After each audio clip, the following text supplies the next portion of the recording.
ಓಂ ಶಾಂತಿ ವೀಕ್ಷಕರ ಅಭಿಮಾನಿಗಳೇ, ಗುರುಮಕ್ಕಳೇ, ಮಿತ್ರರೇ, ನಿಮ್ಮೆಲ್ಲರಿಗೂ ಒಳ್ಳೆಯದಾಗಲಿ.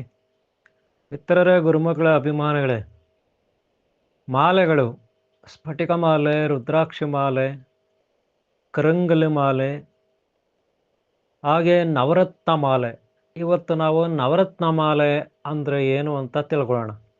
ಈಗಾಗಲೇ ನಾವು ಕರಂಗಲಿ ಮಾಲೆ ಬಗ್ಗೆ ನಾನು ನಿಮ್ಮದೇ ಆದ ಇದೇ ಯೂಟ್ಯೂಬ್ ಚಾನಲಲ್ಲಿ ನಾನು ವಿಡಿಯೋ ಮಾಡಿ ಅಪ್ಲೋಡ್ ಮಾಡಿದ್ದೀನಿ. ಅದನ್ನು ನೀವು ಹಿಂದೆ ನೋಡಿಲ್ಲ ಅಂದರೆ ನೋಡಿ, ಹಾಗೆ ನೋಡಿದರೆ ಸ್ಫಟಿಕ ಮಾಲೆನೂ ಸಹ ಅಪ್ಲೋಡ್ ಮಾಡಿದ್ದೀನಿ, ಅದನ್ನು ನೋಡಿಲ್ಲ ಅಂದರೆ ನೋಡಿದರೆ ಈ ವಿಡಿಯೋನ ಫಾಲೋ ಮಾಡಿ. ಈ ವಿಡಿಯೋನ ಕೊನೆವರೆಗೂ ನೋಡಿ. ಇದರಲ್ಲಿ ನವರತ್ನ ಮಾಲೆ ಅಥವಾ ನವಗ್ರಹ ಮಾಲೆ ಅಂತ ಕರಿತೀವಿ. ಗ್ರಹ ಬಲಗಳು, ಸ್ಥಾನ ಶಕ್ತಿ ನಿಮ್ಮ ಹೆಸರಲ್ಲಿ ಸರಿಯಾಗಿದ್ದರೆ, ನಕ್ಷತ್ರ ರಾಶಿ ಫಲಗಳು ಎಲ್ಲವೂ ಸರಿಯಾಗಿದ್ದರೆ, ಆಗ ನಿಮ್ಮ ಮನೆಗೆ ಯಾವುದೇ ರೀತಿಯ ವಾಸ್ತು ದೋಷ ಇರೋದಿಲ್ಲ. ಆಗ ನೀವು ಕೈ ಹಾಕಿದ ಕೆಲಸ ಎಲ್ಲ ಒಳ್ಳೆಯದೇ ಆಗುತ್ತೆ. ಹಾಗೆ ಕೆಲವೊಂದು ಕಡೆ ಕೆಟ್ಟ ಕೆಟ್ಟ ದೃಷ್ಟಿ, ಕೆಟ್ಟ ಕೆಟ್ಟ ವಿಚಾರಗಳು, ಹಾಗೆ ಬೇರೆಯವರ ಒಂದು ವಕ್ರ ದೃಷ್ಟಿ, ಬೇರೆ ಇದರ ಒಂದು ವಕ್ರ ದೃಷ್ಟಿ ನಿಮ್ಮ ಮೇಲೆ ಬಿದ್ದಾಗ ನಾನಾ ರೀತಿಯ ರೋಗಗಳು, ಕಷ್ಟಗಳು, ನೋವುಗಳು, ಬಾಧೆಗಳು, ದಾರಿದ್ರ್ಯ ವಕರಿಸ್ಕೊಳ್ಳುತ್ತೆ. ಇದರಿಂದ ಪಡಬಾರದ ಕಷ್ಟಗಳನ್ನು ಪಡಬೇಕಾಗುತ್ತೆ.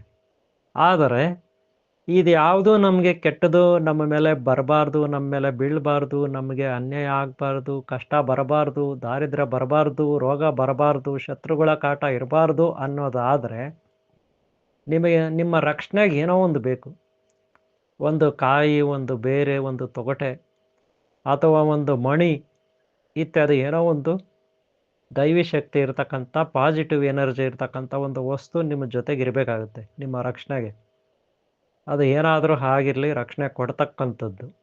ಹಾಗೆ ಈಗ ನಿಮಗೆ ಸಾಕಷ್ಟು ಮಾಲೆಗಳು, ಮಣಿಗಳು, ಬೀಜಗಳು, ಕಾಯಿಗಳು, ಬೇರುಗಳು ಇವೆಲ್ಲ ನಿಮಗೆ ಈಗಾಗಲೇ ಆದಷ್ಟು ನೀವು ತಿಳ್ಕೊಂಡಿದ್ದೀರ. ಇವತ್ತು ನಾವು ಮಣಿಗಳು, ಯಾವ ಮಣಿಗಳು, ನವರತ್ನ ಮಾಲೆ ಅಥವಾ ನವಗ್ರಹ ಮಾಲೆ, ಇದರ ಬಗ್ಗೆ ತಿಳ್ಕೊಳ್ಳೋಣ. ಇಲ್ಲಿ ನೀವು ನೋಡ್ತಾ ಇದ್ದೀರಾ ಗ್ರಂಥಿಗೆ ಅಂಗಡಿ. ಇದು ಗ್ರಂಥಿಗೆ ಅಂಗಡಿ. ಇಲ್ಲಿ ಸಾಕಷ್ಟು ಮಾಲೆಗಳಿದೆ, ನೀವು ನೋಡ್ತಾ ಇದ್ದೀರಾ ಈ ಅಂಗಡಿಯಲ್ಲಿ. ಈ ಮಾಲೆಗಳು ಏನಕ್ಕೆಲ್ಲ ಆಗುತ್ತೆ, ಅವು ಒಂದೊಂದು ಮಾಲೆ ಒಂದೊಂದು ರೀತಿ ಇರುತ್ತೆ, ಒಂದೊಂದಕ್ಕಾಗುತ್ತೆ. ಇವತ್ತು ನಾವು ನವಗ್ರಹ ಮಾಲೆಯ ಅದರ ಬಗ್ಗೆ ಮಾತ್ರ ತಿಳ್ಕೊಳ್ಳೋಣ. ವೀಕ್ಷಕರೇ, ನವಗ್ರಹ ಮಾಲೆಗಳ ಬಗ್ಗೆ ತಿಳ್ಕೋದಾದರೆ ಇದರಲ್ಲಿ ತುಂಬ ಇರುತ್ತೆ. ಇದರ ಬಗ್ಗೆ ಪರಿಣಿತಿ ಬೇಕಾಗುತ್ತೆ. ಜ್ಯೋತಿಷ್ಯ ಶಾಸ್ತ್ರ, ತಾಂಡುಲ ಶಾಸ್ತ್ರ, ಪ್ರಶ್ನಶಾಸ್ತ್ರ, ಹಾಗೆ ಯಂತ್ರ ತಂತ್ರ ಮಂತ್ರ ಇದ್ರ ಬಗ್ಗೆ ಎಲ್ಲ ಹೆಚ್ಚಿನ ಮಾಹಿತಿ ಬೇಕಾಗುತ್ತೆ. ಈಗ ಈ ಒಂದು ನವರತ್ನ ಮಾಲೆ ಅಥವಾ ನವಗ್ರಹ ಮಾಲೆ ಬಗ್ಗೆ ಜಯಮ್ಮ ಅವರು ನಿಮಗೆ ಮಾಹಿತಿಯನ್ನು ಸ್ವಲ್ಪ ತಿಳಿಸ್ಕೊಡ್ತಾರೆ. ನೀವು ಇದನ್ನು, ಈ ವಿಡಿಯೋನ ಲಾಸ್ಟ್ವರೆಗೆ ನೋಡಿ. ನಮಸ್ಕಾರ ಗುರುಗಳೇ, ನಮಸ್ಕಾರ ಪ್ರಿಯ ವೀಕ್ಷಕರೇ. ಗುರುಗಳು ನಿಮಗೆ ನವರತ್ನ ಮಾಲೆಗಳ ಬಗ್ಗೆ ತಿಳಿಸ್ತಾ ಇದ್ದಾರೆ. ಹಾಗೆ ನನಗೆ ಸ್ವಲ್ಪ ಡೀಟೇಲ್ಸ್ ಎಲ್ಲ ಹೇಳಿ ಅಂತ ಹೇಳಿದ್ರು. ನಾನೀಗ ನಿಮಗೆ ನವರತ್ನ ಮಾಲೆಗಳ ಬಗ್ಗೆ ಡೀಟೇಲ್ ಕೊಡ್ತಾ ಇದ್ದೀನಿ ನೋಡಿ. ನವರತ್ನ ಮಾಲೆಗಳಿಂದ ನಮ್ಮ ಸಮಸ್ಯೆಗಳಿಗೆ ಖಂಡಿತವಾಗ್ಲೂ ಪರಿಹಾರಗಳನ್ನ ಕಂಡುಕೋಬೋದು. ಅದು ಯಾವ ರೀತಿ ಅಂತ ಹೇಳಿ ನಾನು ಈಗ ನಿಮಗೆ ತಿಳಿಸ್ಕೊಡ್ತಾ ಇದ್ದೀನಿ ನೋಡಿ. ನವರತ್ನ ಮಾಲೆಗಳೆಂದರೆ 9 ರತ್ನಗಳಿಂದ ರಚಿಸಲಾದಂಥ ಒಂದು ಆಭರಣ ರೀತಿಯಲ್ಲಿ ಇರುತ್ತೆ. ಇದನ್ನ ನಾವು ಮಾಲೆಗಳ ರೀತಿ ಅಂದರೆ ಸರಗಳ ರೀತಿಯಾದರೂ ಹಾಕೋಬೋದು, ಅಥವಾ ಉಂಗುರಗಳ ರೀತಿಯಲ್ಲೂ ಕೂಡ ಹಾಕ್ಬೋದು. ಇವುಗಳನ್ನ ಹಿಂದೂ ಧರ್ಮ, ಜೈನ ಧರ್ಮ, ಬೌದ್ಧ ಧರ್ಮ ಮತ್ತು ಸಿಖ್ ಧರ್ಮಗಳಲ್ಲಿ ಸಾಂಸ್ಕೃತಿಕವಾಗಿ ಪವಿತ್ರ ಮತ್ತು ರಾಯಲ್ ಅಂತ ಪರಿಗಣಿಸಲಾಗುತ್ತೆ. ಹಾಗೆ ಜ್ಯೋತಿಷ್ಯ ಮತ್ತು ಜಾನಪದದಲ್ಲೂ ಕೂಡ ಇದು ಬಹಳ ಮಹತ್ವದ ಸ್ಥಾನವನ್ನು ಪಡೆದಿದೆ.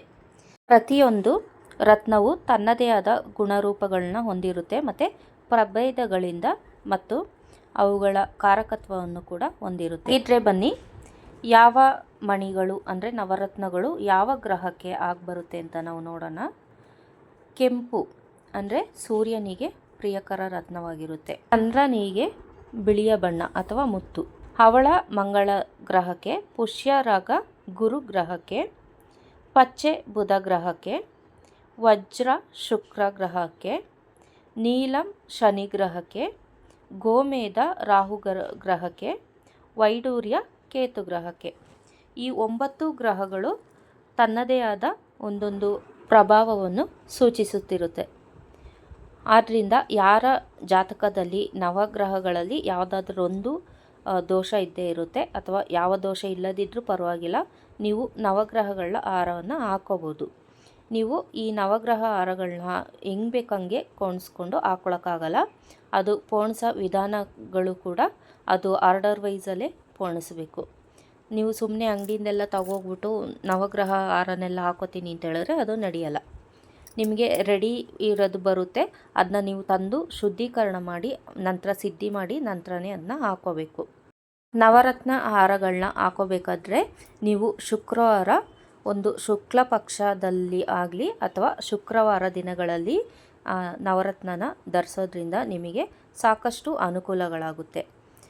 ಆಮೇಲೆ ಈ ಬೀಡ್ಸ್ ಏನಿರುತ್ತೆ, ನವರತ್ನಗಳು ಏನಿರುತ್ತೆ ಅದರಲ್ಲಿ ಯಾವುದೇ ಥರದ ಗೀಟುಗಳಾಗಲಿ ಅದು ಕ್ರ್ಯಾಚಸ್ ಆಗಿರೋದು ಇರಬಾರ್ದು. ನೀವು ಯಾರಾದರೂ ಈ ನವರತ್ನ ಹಾರನ ಧರಿಸೋದೇ ಆದಲ್ಲಿ ನೀವು ಶುಕ್ಲ ಪಕ್ಷದಲ್ಲಿ ಮತ್ತು ಶುಕ್ರವಾರ ದಿನವೇ ಧರಿಸಬೇಕು. ಇದನ್ನ ಈಗಾಗಲೇ ಹೇಳಿದ್ದೀನಿ. ಹಾಗೆ ಇದಕ್ಕೆ ಒಂದು ಮಂತ್ರ ಕೂಡ ಬರುತ್ತೆ. ನಮೋ ಸೂರ್ಯಾಯ ಚಂದ್ರಾಯ ಮಂಗಳಾಯ ಬುಧಾಯ ಚ ಗುರು ಶುಕ್ರ ಶನಿಭುಷ್ಯ ರಾಹುವೇ ಕೇತುವೆ ನಮಃ. ಇನ್ನೊಂದು ಸರಿ ಹೇಳ್ತೀನಿ. ನಮೋ ಸೂರ್ಯಾಯ ಚಂದ್ರಾಯ ಮಂಗಳಾಯ ಬುಧಾಯ ಚ ಗುರು ಶುಕ್ರ ಶನಿಭುಷ್ಯ ರಾಹುವೇ ಕೇತುವೆ ನಮಃ. ಈ ಮಂತ್ರಗಳನ್ನ ನೀವು ಬೆಳಗ್ಗೆ ಸಂಜೆ ಹೇಳ್ಕೊತಾ ಇರಬೇಕು. ಆಮೇಲೆ ವಾರಕ್ಕೆ ಒಂದು ಸರಿ ಅಥವಾ ತಿಂಗಳಿಗೆ ಒಂದು ಸರಿ ಆದರೂ ನವಗ್ರಹನ ನೀವು ಸುತ್ತು ಬರಬೇಕು. ಇದರಿಂದ ನಿಮಗೆ ಗ್ರಹ ದೋಷಗಳು ಅಥವಾ ಗ್ರಹ ಪೀಡೆಗಳು, ಮನಸ್ಸಿಗೆ ಅಶಾಂತಿ ಏನಿರುತ್ತೆ ಅದೆಲ್ಲನೂ ನಿವಾರಣೆ ಆಗುತ್ತೆ. ನವಗ್ರಹ ಹಾರನ ಧರಿಸೋದ್ರಿಂದ ನಿಮಗೆ ಸಾಕಷ್ಟು ಅನುಕೂಲಗಳಾಗುತ್ತೆ. ನಿಮಗೆ ಮನಃಶಾಂತಿ, ಆರೋಗ್ಯ, ಆಯುಷ್ಯ, ಅಭಿವೃದ್ಧಿ ಖಂಡಿತವಾಗಿ ಪಡಿಬಹುದು. ಇದಿಷ್ಟು ನವಗ್ರಹಗಳ ಬಗೆಗಿನ ವಿಚಾರಗಳು. ಮುಂದೆ ನಿಮಗೆ ಗುರುಗಳೇ ಎಲ್ಲನೂ ವಿವರಿಸ್ತಾರೆ. ನಮಸ್ಕಾರ. ಸಾಮಾನ್ಯವಾಗಿ ಋಷಿಮುನಿಗಳು, ಯೋಗಿಗಳು, ತಪಸ್ವಿಗಳು ಅಥವಾ ಗುರುಗಳಾದಂಥವರು, ದೊಡ್ಡ ದೊಡ್ಡ ಕೆಲವು ಮಾಂತ್ರಿಕ ಗುರುಗಳು ಈ ಒಂದು ನವಗ್ರಹ ಅಥವಾ ನವರತ್ನ ಮಾಲೆಯನ್ನು ಧರಿಸ್ತಾರೆ. ಏತಕಪ್ಪ ಅಂದರೆ ವಶೀಕರಣಕ್ಕಾಗಿ ಅಂದರೆ ಜನಾಕರ್ಷಣೆ, ಹಾಗೆ ಕೆಟ್ಟ ಶಕ್ತಿಗಳನ್ನು ದೂರ ಹಾಕಲಿಕ್ಕೆ, ಒಳ್ಳೆಯ ಶಕ್ತಿಗಳನ್ನು ವಶ ಮಾಡಿಕೊಳ್ಳಲಿಕ್ಕೆ ಮಂತ್ರವಾದಿಗಳು, ಕೆಲವೊಂದು ಗುರುಗಳು ಇದನ್ನು ಉಪಯೋಗಿಸ್ತಾರೆ.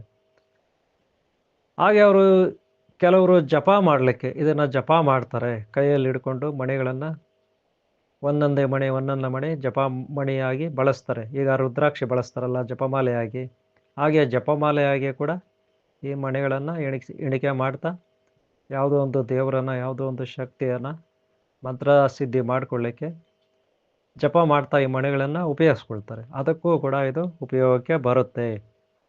ಇದೊಂದು ಆಕರ್ಷಣೀಯ ಶಕ್ತಿ ಇರ್ತಕ್ಕಂಥ ಜಪಮಾಲೆ ಆಗಿರುತ್ತೆ. ಯಾರು ಯಾವುದಕ್ಕೆ ಬೇಕಾದರೂ ಉಪಯೋಗಿಸ್ಕೋಬೋದು, ಯಾರು ಬೇಕಾದರೂ ಇದನ್ನು ಧರಿಸ್ಬೋದು. ಗೊತ್ತಾಯ್ತಲ್ಲ? ಈ ರೀತಿ ಈ ಮಣಿಗಳ ಉಪಯೋಗ ಆಗುತ್ತೆ.